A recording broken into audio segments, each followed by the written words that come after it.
All right, guys. So welcome to week 6. We're almost through this class. That's probably going to be super exciting for you guys. But this is outside of the classroom, really nothing new. And then when we go to the content area, so we're focusing on cryptography.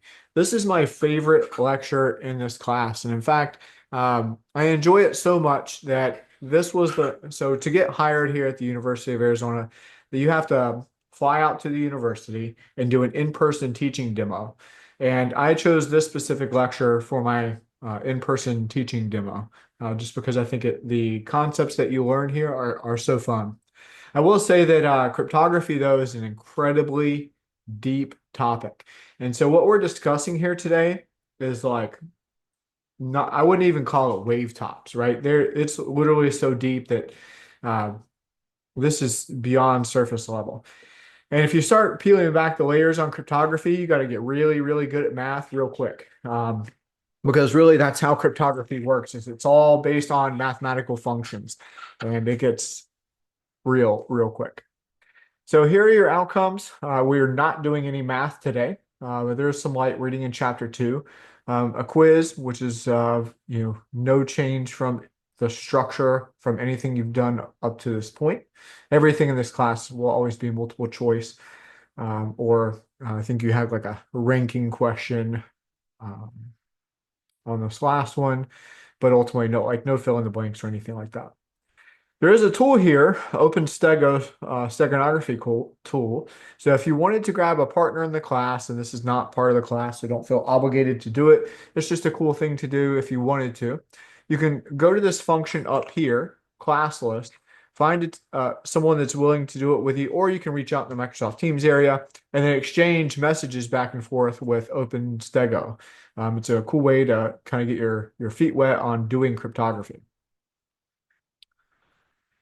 Let's take a look at last week's quiz. Overall class average was a 90.78. Pretty good. I would say as expected based on my experience teaching this class over the last 5 years.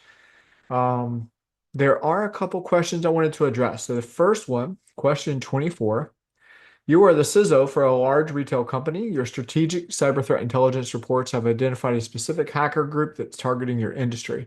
The hacker group is known to use wake on LAN capability as part of their attack methodology. In order to mitigate exposure to this type of attack, which protocol would you recommend filtering from all inbound from the internet network traffic?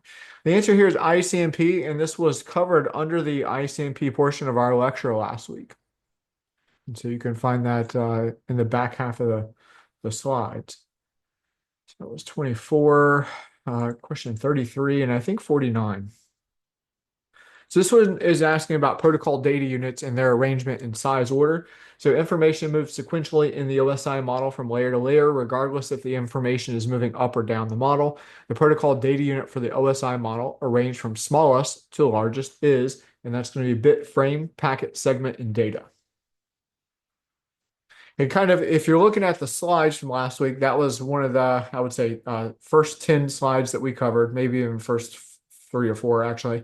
And the PDUs were off to the side. We did address how bits were the smallest and kind of went up the stack from there.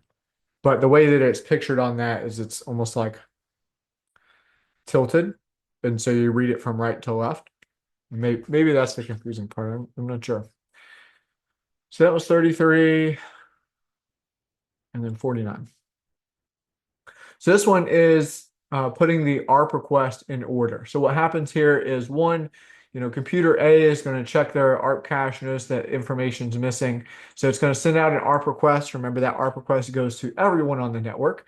And then the computer that identifies with that MAC address will say, one, let me take in this request. Let me update my own ARP cache. Let me craft a response back, right? So the ARP reply is sent. The ARP entry is going to be added at the source. So we receive that information, we update our ARP cache, and then we go send out whatever information we need to. And that was it. So I'll pause there. Any comments, questions, concerns from anybody here on last week's quiz?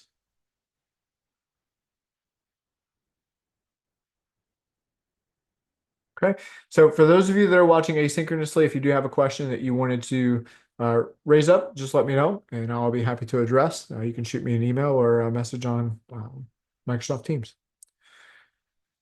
With that said, let's go ahead and dive into the material.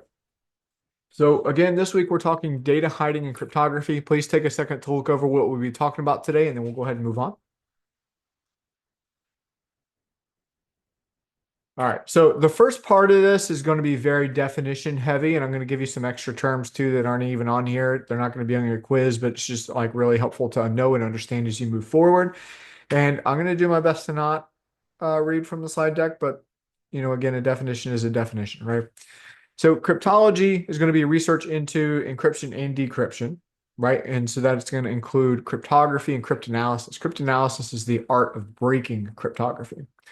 So cryptography, well, it was bad. Science of secret writing. We can do this two different ways, and these two methods, encryption and decryption, can be broken down even further. So under encryption, that is where we take a message that was legible, you put it through an encryption algorithm, and now only an authorized individual, in theory, should be able to decrypt that message and be able to look at the original message, right? So the encryption is the process of taking a message that you wrote that is readable to anybody, putting it through some math functions until it is no longer legible to anybody except for the person you send it to. And that can happen via encoding or enciphering. Encoding is where you take chunks of words. It can be entire words, phrases, sentences, paragraphs, pages, right? Like it really depends on the way the cipher works. But the concept here is that you're encrypting blocks of information. And then enciphering is going to do individual letters or characters. Decryption is where we take that jumble of mess that was our message and no longer readable to anybody, and we turn that back into something we can read. Okay. That can happen via decoding and deciphering. Decoding is where you're working on the big chunks again. Deciphering is going to work on individual letters and characters. Now, cryptanalysis, again, is the ability to break cryptography, right? We want to break encrypted messages without having the key, and we call this work factor. You see down here at the bottom. And typically, work factor is going to be measured in years, sometimes billions of years, right? Depending on the cryptographic algorithm being used. But the thing is that as we continue to advance high-end desktop computing that's commercially available to everybody, work factor is driven down because our computational throughput, so to speak, goes up, right? And so the faster you can do the math, like some of the hardware that is out nowadays is absolutely incredible, right? You have like some of the higher end Intel processors running like almost like 6 gigs on single core, but still incredibly fast. And GPUs can work into the math too. And when you talk about like RTX 4090, like that's an incredibly powerful card. You string multiple together, you start driving work factor down significantly. Now, on some of our more advanced encryption algorithms like AES, to my knowledge, has not yet been broken, although they were calling for it to be broken in 2020. So I do think that it is possible for it to be broken anytime now. But I am also unaware of kind of what's on the horizon for that. What does that mean for AES and the next algorithm? And then when you really think about it, quantum computing is going to make being able to drive work factor to a point where work factor is not even going to be a thing. It's going to be an instantaneous break because of how quantum computing works. And so the whole face of cryptography is on the cliff of a massive change right now as this technology is developing. All right, let's go back into the lecture here. So terminology. So we have plain text and ciphertext. So plain text is where you just type your message, right? So here we have an example of plain text where Bob, let's say, wrote the message, I passed the CISSP exam. Everybody can read that, right? That's considered plain text data. When you put it through the encryption algorithm and it becomes illegible, this is what's called ciphertext. And we take ciphertext, we run it through the decryption algorithm to get the plain text data, because this is all just a mathematical function. This message is actually spread out in some statistical form across all of this junk here. And, the decryption algorithm should be the only thing that knows how to put it back in order. There are definitely cases, though, when work factor, can be done and you can break a cryptographic algorithm without the key. So to be effective, the cryptographic algorithms are going to need confusion and diffusion. Now, confusion is the relationship between the key and the ciphertext, right? And it's got to be super complex, and you've got to protect that key. There's also something called Kirchhoff's principle, which is actually like a highly debated principle within the cryptography community. But Kirchhoff's principle essentially boils down to that a cryptographic cipher should be completely secure, even if everything about the cipher is known to the public except for the key. And then there's diffusion. So diffusion is what I mentioned earlier about the dissipation of the plain text data over the bulk of the ciphertext. So somewhere in all this junk, you could put the message "I passed the CISSP exam" back together, but you'd have to know the statistical algorithm of how and when it all got put in place, which is the difficult part, right? And so again, high levels of diffusion are very important. And changing even the simplest thing in the plain text should result in a significant change in ciphertext. You can almost kind of akin that to like a hash function. Small changes, or any change at all, results in a completely different hash. All right, so then we have entropy and nonce. And entropy is just a fancy word to say like the level of randomness or the level of security that a cryptographic function has, right? We want to increase entropy as high as possible while also maintaining computational intensity at an acceptable level, I would say, right? So a mobile phone is going to have very different computational intensities than, let's say, a high-end desktop computer or a supercomputer. Or even just the run-of-the-mill desktop computer, right? So the very different scalability there. And so they have a lot of different algorithms out there that can meet the needs of various computational intensities. But again, entropy, level of randomness, we want to drive entropy up as high as possible. Now, we can increase entropy through something called a nonce. Okay, a nonce is going to be just a random arbitrary number that can be used just once in a cryptographic discussion, right? You'll also see this referred to as an initialization vector in some algorithms, but really, whether it's initialization vector or nonce, it is a random number sequence that's being injected into a cryptographic algorithm to drive entropy up. And I might actually have an example here. Let me pull up. So this tool is called Wireshark. And when you take CYBV 326, that entire class is literally dedicated to teaching you how to use this tool. But if I open up a TLS session, so that no need to know exactly what's going on here, but I just want to show you kind of what it looks like. When I drop down transport layer security here, you see this random. Oh, I pressed something. I have no idea what it just did. So this random number right here, this is a nonce.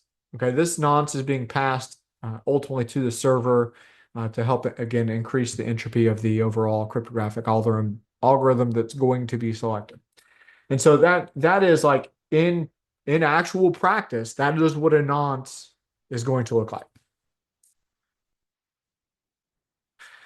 Okay. So let's go into a little bit of history of kind of evolution of cryptography, if you will. So we have the Caesar and Atbash ciphers. A Caesar cipher is a rotation of 3. Okay, so A will become D, B become E, C become F, so on and so forth. Atbash was the inverse of this, where it went backwards, right? A became X, B became Y, C became Z.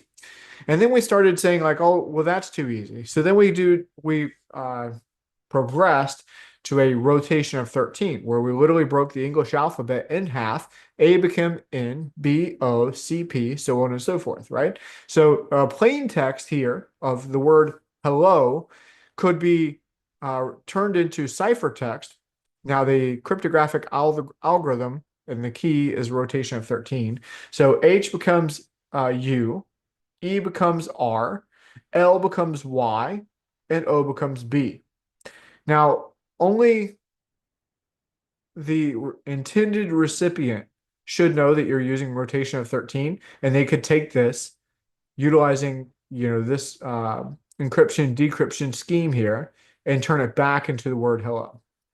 Now, this can be done with anything. Okay, this is considered a substitution cipher. You can use letters, numbers, symbols, monoalphabetic or polyalphabetic, right? You can do it with symbols, hieroglyphics, whatever you want. You can do it on individual letters, kind of like how we just showed rotation of 13 Caesar Napbash, or you can do it on blocks of letters if you wanted to.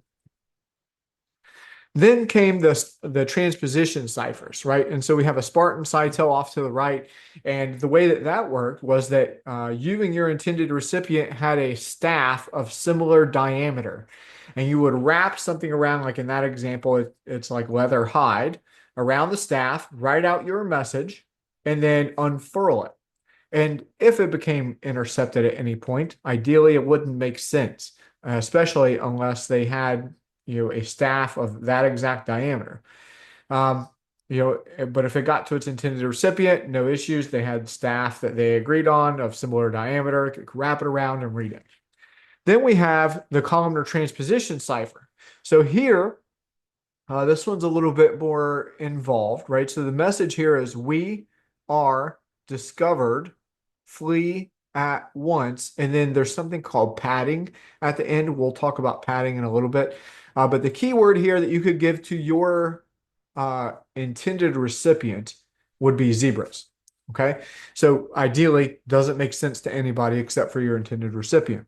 Now, what the intended recipient would do is that they would translate this to the key. And so the key is derived based on the position in the alphabet in the keyword. Okay. So A, for instance, is the first letter of the alphabet. That's how we get this A. Okay. A1. Right. So B is the second letter in the alphabet. So we get that. So E would be the next letter in the alphabet that's present in our keyword. So that's why this 3 is here.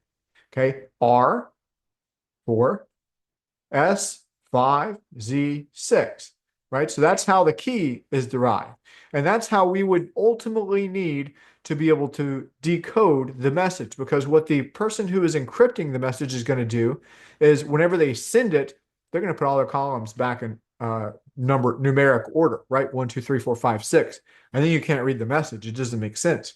But the person who receives it says, okay, I know the key. So I'm going to take column 1 and put it almost at the end, right?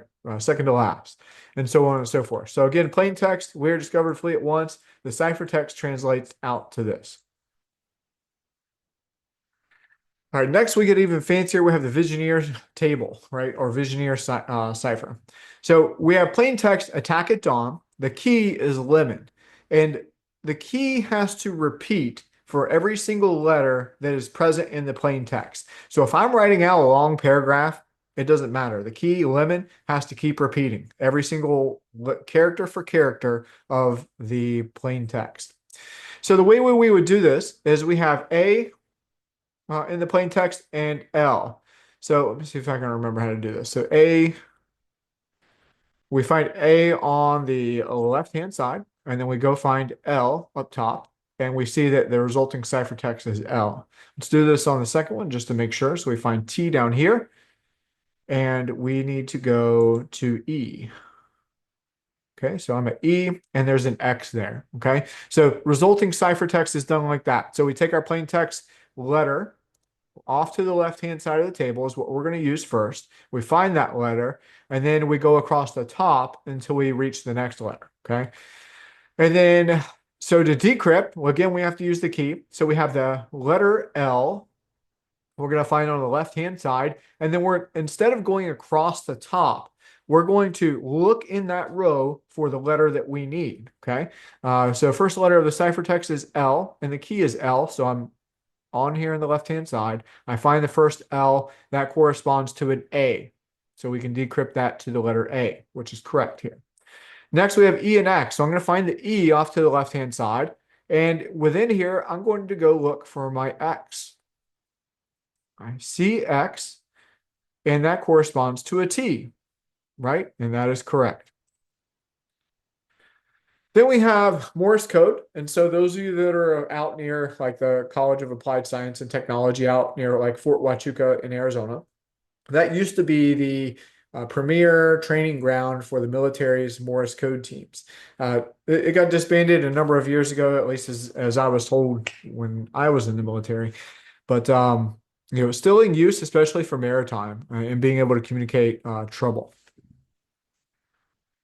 Next, we have steganography, and this is a really, really cool science right here. And this is the ability to hide information within other information, right? So before I really get into this, I want to share with you a real world example of steganography in use during the global war on terrorism.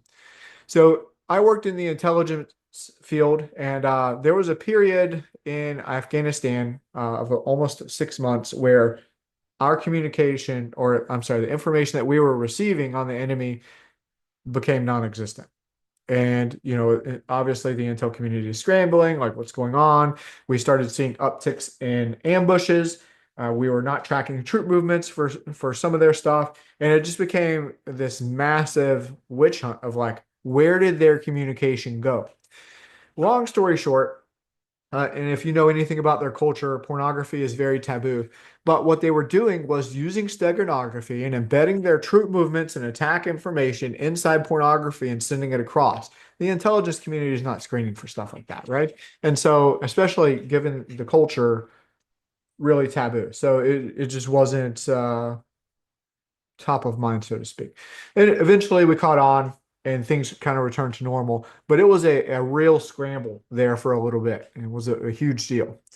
So, what is steganography and what is it really capable of, right? Well, you can embed tons of information in a carrier file, right? Whether that's an Excel file, a Word file, PDF, it literally doesn't matter. It can be anything. Um, you can also make it look about the same, right? If you're trying to be stealthy, you can make the file itself look and sound the same if it is a sound or movie file. And then you can also password protect it or encrypt it.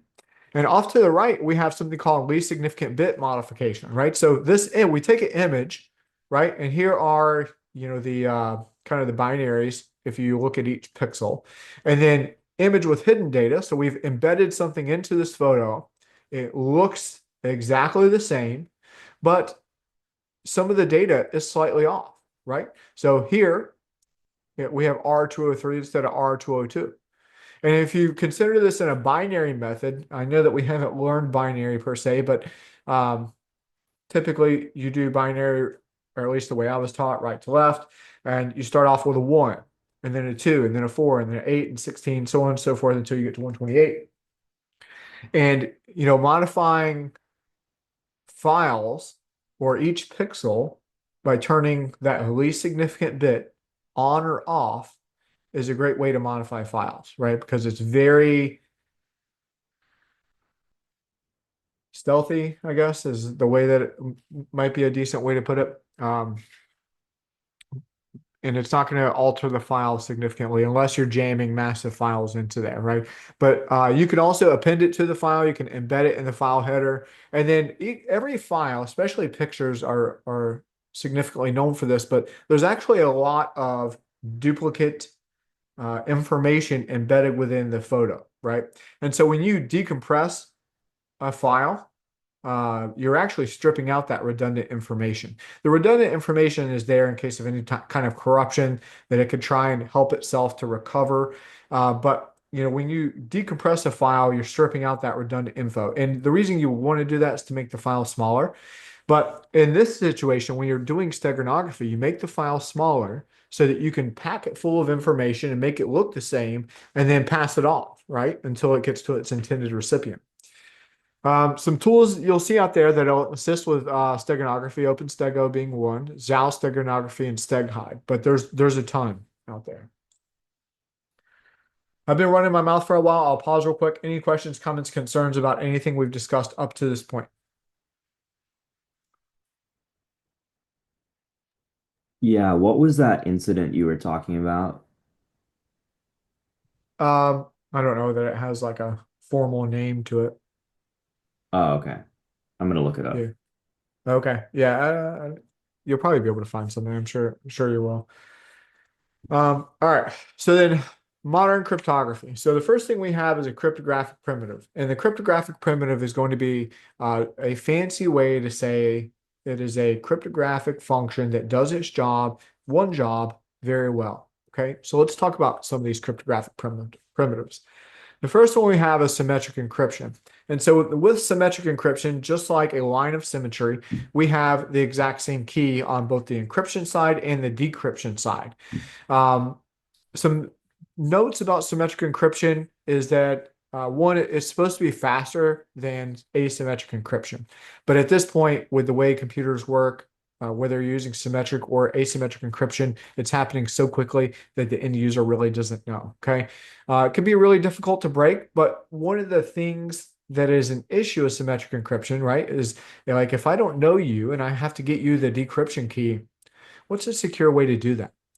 Well, we talk about this in two different ways. We have in-band communication and out-of-band communication. In-band communication would be like, hey, I'm going to send you an encrypted email utilizing symmetric encryption, but I'm going to send you the decryption key via email. Now, all of us should have immediately our spidey senses tingling, right? Like that's not very secure. That could be intercepted.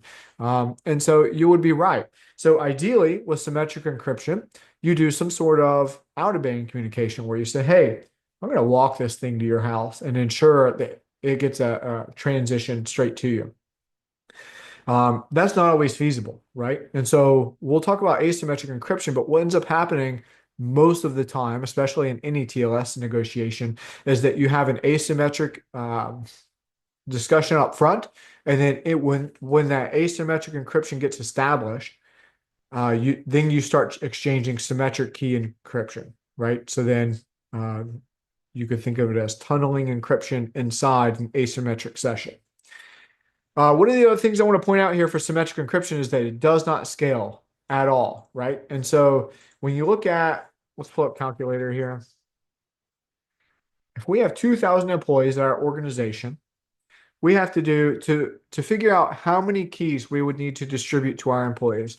We would take 2,000 times 2,000 minus 1, so 1999, right? So we have just shy of 4 million keys divided by 2, right? And so then it turns into just at 2 million, right? If we do our expert rounding there. So that's 2 million keys that your organization would have to maintain, right? And keys have a life cycle and there's a lot more to it, but there's a lot of administrative overhead.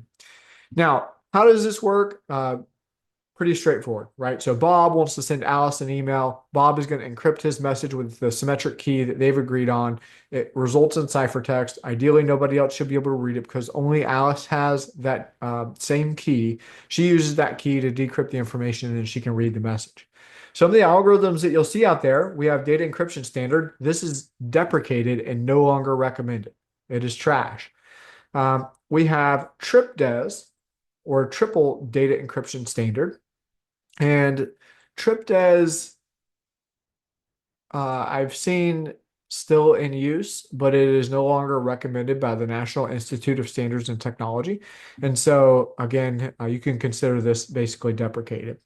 So AES, Advanced Encryption Standard, is going to be the one that we almost always roll with, but there's always options, right? RC4, RC6 is going to be a popular one for some software.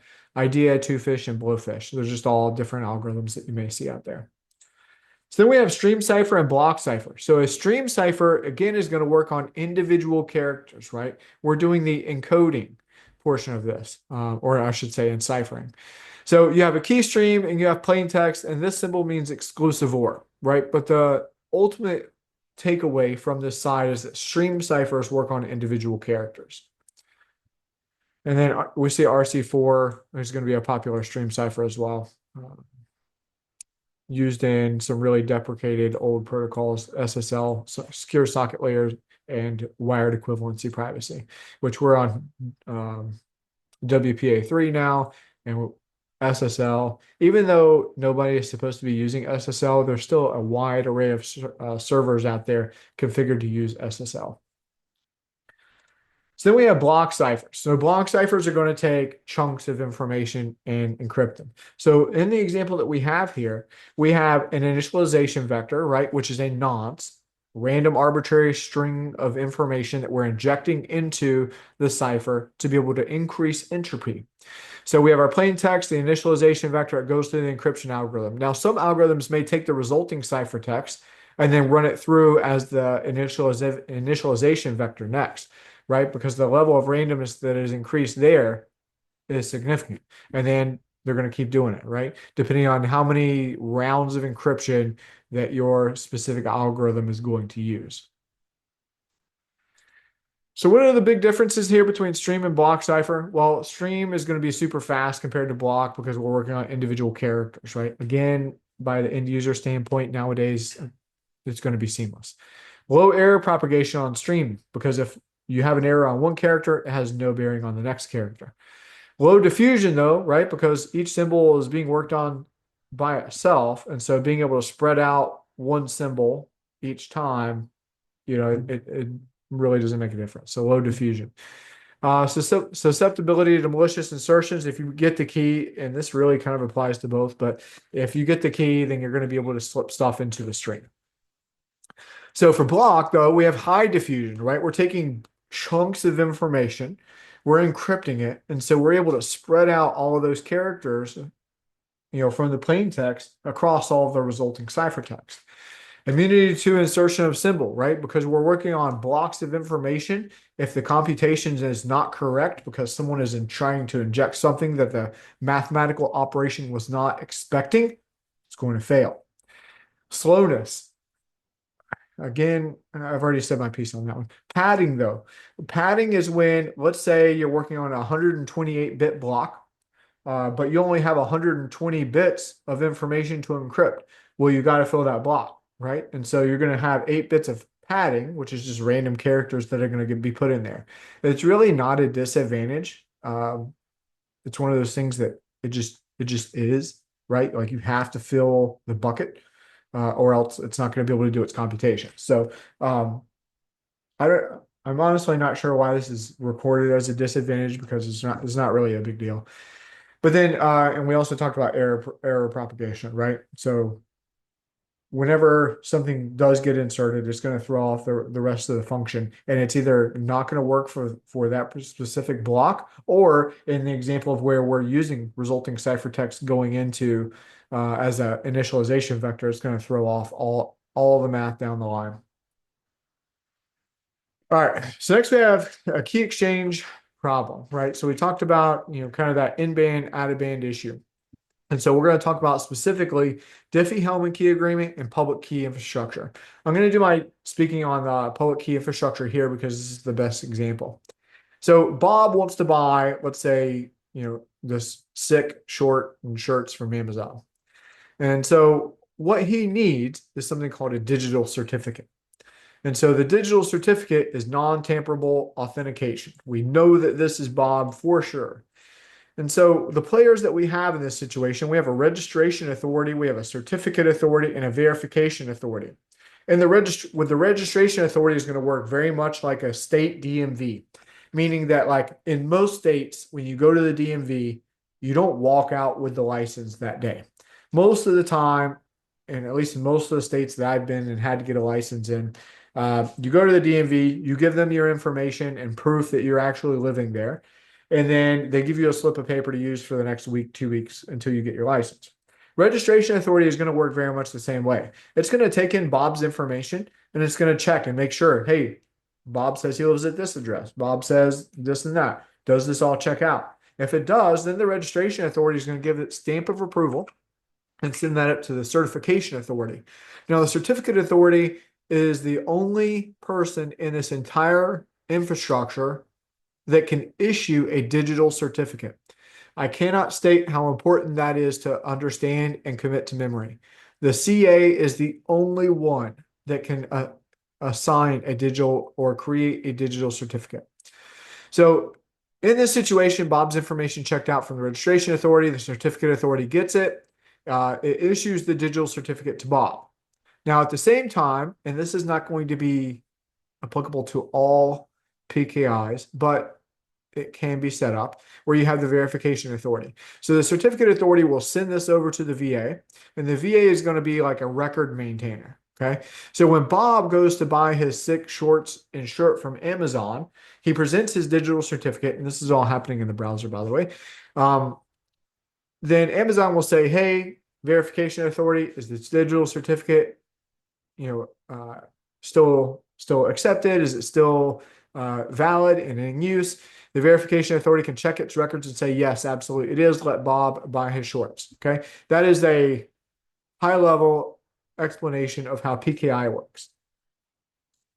Next, we have the Diffie-Hellman key exchange, right? So Diffie-Hellman is a way for us to essentially achieve symmetric cryptography across a public medium like the internet and still be secure.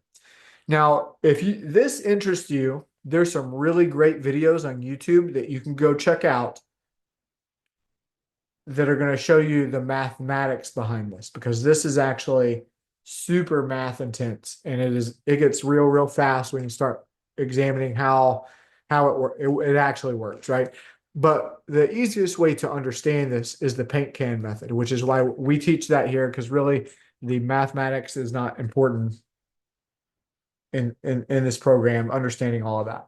So here we have a common paint color, right? So Alice and Bob decide we're using this common paint. And then they're going to choose a secret color. So Bob chooses aqua, Alice chooses red. Alice is going to mix her red paint with the yellow paint, and she's going to get orange. Bob will mix aqua and yellow to get blue. Now they can send those paint cans across the untrusted or public medium like the internet. And then once Alice gets that blue can, she mixes her secret color back in and gets brown. And once Bob gets it, he's going to mix in his aqua color, and then they get brown. And now they can have, secure communication across from each other. So now we have asymmetric encryption. So the thing about asymmetric encryption is that you have something called a key pair. The key pair is a public key and a private key. The public key can literally be distributed to everybody. You want to give it to your neighbor, you want to publish it online, you want to put it in the phone book, like whatever you want to do, you can do that. Anybody can have the public key, but your private key has to be maintained by yourself. Okay. So that is, hold on. Let me make sure I'm not getting ahead of myself. Okay. So going back to principles here, we talked about the key pair, how that's secret. One of the other things that I want to hit on this is that it scales super well, right? So we just have n times 2 as the mathematical function. So we have 2,000 employees, just like the last example, times 2. That's 4,000 keys to be able to maintain versus almost 2 million if we're just using symmetric encryption. Now, how does asymmetric encryption work? Well, we have Bob and Alice again. And the way that Bob is going to encrypt information, if he only wants it to go to Alice, is he's going to take Alice's public key, encrypt the information, because the only other key that can decrypt this ciphertext is Alice's private key, which nobody should have except for Alice. And so this is something that confuses people a lot, especially when we start talking about the way digital signatures work. And so I want to make sure that everything I just said made sense. Does everybody understand why we're grabbing the public key and why Alice is using the private key? Could you go over that just one more time? Yeah, absolutely. So in this situation, we have Bob and Alice, right? So two people who want to securely exchange messages. But if Bob is sending the message, he has to grab Alice's public key. Recall that the public key can be given out to anybody. You can grab a public key off Alice's public key off the internet. She could, just text it. Like, it doesn't matter. Any kind of in-band or out-of-band communication for the public key does not matter. Anybody can have it. And so whenever you encrypt something with that public key, in this case, Alice's public key specifically, to decrypt it, you can't use another public key because of the key pair, right? The public key and the private key are married, if you will. And so when something is encrypted with Alice's public key, just like in this example, then the only thing that can turn that message back into plain text is Alice's private key, which Alice should not give to anybody. And we can reasonably assume that only Alice has that private key. Does that make sense? Yeah, yeah, it does. Okay, Thank you. cool. Yeah, absolutely. So then some of the algorithms that you'll see out there, we have Diffie-Hellman, knapsack, RSA, we have digital signature algorithm, Elgamal, elliptic curve cryptography, or ECC is actually going to be something our mobile phones use a lot because elliptic curve cryptography was developed for devices that are not able to do computationally intense cryptography. So let's talk about hash functions real quick. So some of the key features of a hash, one-way keyless cryptographic function, going to be used for message integrity, and is a fixed length output. Okay, so no matter what you put into a hash function, if you're using MD5 or you're using SHA-256, whether it's 100 pages or 2 pages, the resulting output is going to be the same. And I forget, did I show you guys what a hash function looks like in weeks 1 and 2? If not, I'll just demo just to make sure. So I'm gonna pull up PowerShell. You can do this on your Mac too if you have a Mac. And let me see if I can get magnifier up so everybody can see this. All right. So I have PowerShell up. I'm gonna navigate to my downloads folder. All right. Can you guys see down here where it says downloads? Yes. Okay, cool. So then let's hash the that week 13 lecture there. So in Windows, I'm going to use the command git file hash. Let's do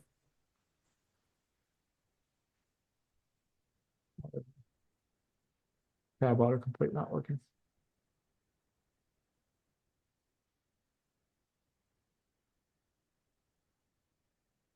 All right, so I did tab autocomplete and I hit enter. So the algorithm of choice for Windows is going to be secure hashing algorithm 256. This is what a hash looks like. Okay. So it is a unique serial number for a file, and no other file should have this unique serial number. If two dissimilar files are able to produce the same hash, that's called a collision. And a collision basically renders a hashing algorithm useless, okay? Because it's used to verify integrity, meaning like, hey, this unique serial number should only apply to this one file. And also recall with hashing, if I went into this week 12 PCAP and I went and changed literally anything about that file at all, like literally inserted a space somewhere or an uppercase letter or a lowercase letter, then it's going to be a completely different unique serial number or hash, so to speak. Now, another thing you can do in Windows, if you want to change the algorithm here on the slide deck we mentioned, like MD5, I can do space dash algorithm and specify MD5, and then it's going to compute that hash in MD5 output.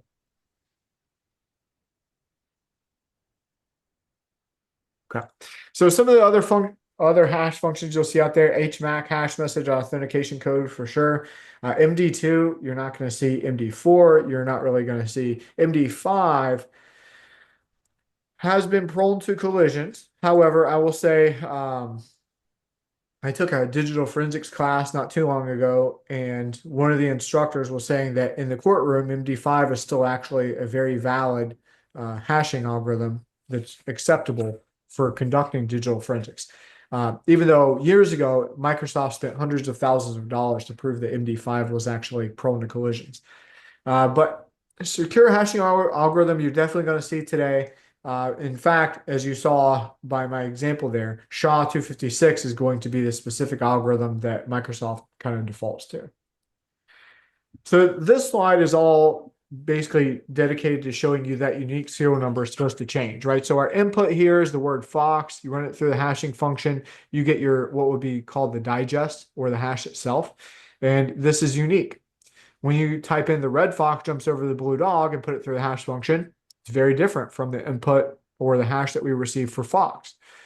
When you change over an individual character, right? So in this example, we have instead of a V, we have a U, or we switch letters, or we remove a letter. The hash is different every single time. It has to be a unique serial number every single time. And then here we talk about hash collisions, which I already explained, but making sure that you really understand this is when two dissimilar files produce the same hash, and that is a problem. All right, next we have our major, like our next area where people get really confused because it's almost the inverse of like asymmetric encryption. So what happens here with digital signatures is we're trying to maintain something called non-repudiation, integrity. And non-repudiation is a fancy word to be able to say, like, you cannot deny having performed an action. Okay. So what's going to happen here is we have Alice and we have Bob down here. So Alice is going to take her information she wants to send to Bob. She's going to hash it, right? Because a hash is going to say, at the time that I sent this to you, this was the unique serial number of this file. I'm going to encrypt the hash and the file with my private key. No one else should have my private key, right? Now, anybody can open this up if they have my public key, technically, right? But again, we're trying to achieve different goals here. We want to make sure that that information is coming from Alice and nobody else, okay? And we're doing the integrity because of the hashing. So again, she encrypts this with her private key, not to be confused. Like she is not giving her private key to anybody. She's just enclosing that message with her private key, right? So you're not giving it over to anybody. You're just packaging it up in a specific way. She sends this over to Bob. And so what Bob is going to do is one, he takes the file, he's going to hash the file and make sure that my hash or Alice's hash and Bob's hash are the same. If they're not, something happened. The file changed and it shouldn't be trusted. He's also going to take her public key and decrypt that so that he can grab the information. He also knows it's from her because of the key pair situation, right? So if something is encrypted with the private key, it has to be Alice's public key to unlock that. So I'll pause there. Any questions on digital signatures? Did that make sense?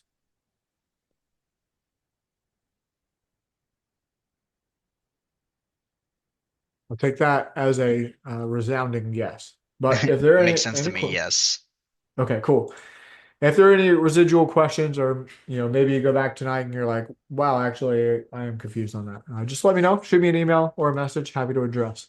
So encrypting data on the move. This is data going across the network. One, you can use VPNs. VPN stands for Virtual Private Network, but this is not the end all be all. And I don't want to turn this into like a super lengthy discussion, but there are points at which VPNs usually don't encrypt your information, such as the entry point and the exit point. So once it gets out of that tunnel or it's going up to the tunnel, usually the VPN does not connect directly to your computer, right? So there is some unencrypted traffic that is occurring until it gets to that VPN entrance, and then that VPN exit, wherever that may be, it's likely not your in destination's endpoint, is also going to traverse some unencrypted networks as well. So that's why I say VPNs are not the end all be all. So you should definitely look at your tool and understand where that entry and exit point are. Now there are, not to get super far down the rabbit hole, but like there are like they call them HAPE devices, which it stands for high assurance inline protection equipment, and INE, inline network encryptor, where you can literally get down to the endpoint if the information needs to be encrypted that seriously.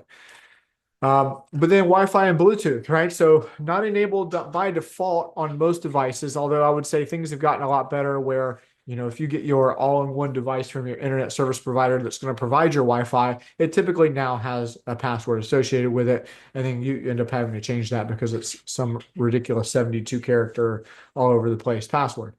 Now, Bluetooth, on the other hand, like for example, like the headphones that you buy, they're literally like plug and play. There is Bluetooth encryption that can be enabled for devices, but most devices by default are not going to use that. Okay. There's also different classes of Bluetooth. Something to be aware of, like class one Bluetooth, which is like headphones like this, are only limited to like 30 feet, I think it is. Whereas like class 30 Bluetooth can actually reach a pretty decent ways, and I think it's like 200 feet or something. But so again, the Bluetooth algorithm that's known for encrypting Bluetooth stuff is Safer Plus. E0 is actually going to be used mostly in cell services. And then we have HTTPS, which stands for Hypertext Transfer Protocol Secure. And HTTPS is going to leverage port 443 versus port 80, which is where unencrypted web traffic is going to come from. And TLS version 1.3 is going to kind of be the standard nowadays. It's going to use combination of asymmetric and symmetric encryption, just as like we talked about earlier. And this is kind of the telltale sign you're using HTTPS is that green lock symbol. And then we also have Secure Shell. So Secure Shell was a direct replacement for a protocol called Telnet, where Telnet only did remote administration, and it passed credentials in the clear, right? So if you were using a tool like Wireshark to sniff data on the network, it was immediately captured. Whereas Secure Shell ends up encrypting all the communication. And it also provides a lot more functionality, right? You have secure copy, you can do remote administration, tons of stuff that is available in Secure Shell. And it's also going to leverage hybrid encryption. And then we have encrypting data at rest, right? So ultimately, we should all be using something called full disk encryption. Most motherboard hard drive combos are going to allow you to do this in the BIOS, or basic input output system. There are also third-party solutions you can buy. And one of the big takeaways that I want to be able to relate to you here is that do not just rely on your cloud service provider. Okay. There have been multiple instances in which some third-party provider encrypts your information, but it's been breached and ultimately decrypted, and now people have your data. Okay, so ideally, what you should do to really protect yourself is encrypt your information first, and then send it up to the cloud provider, right? So then, if a malicious individual gets into Apple or Google or whoever it is, and they go to decrypt the service provider's encryption algorithm, then they would still have to get through yours, which again has a work factor tied to that, which we already talked about. All right, so what did we talk about today? We talked about symmetric and asymmetric encryption. We talked about hashing. We talked about stream ciphers, block ciphers, digital signatures, and certificates or public key infrastructure. So I'll pause real quick. Do we have any questions, comments, or concerns?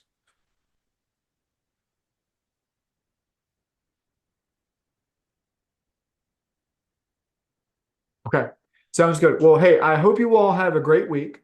Good luck on the quiz for this week. And if there's any question or any issues whatsoever, please shoot me an email. Safe travels. And, again, let me know if you need anything. See you guys. Thank you, sir. Of course.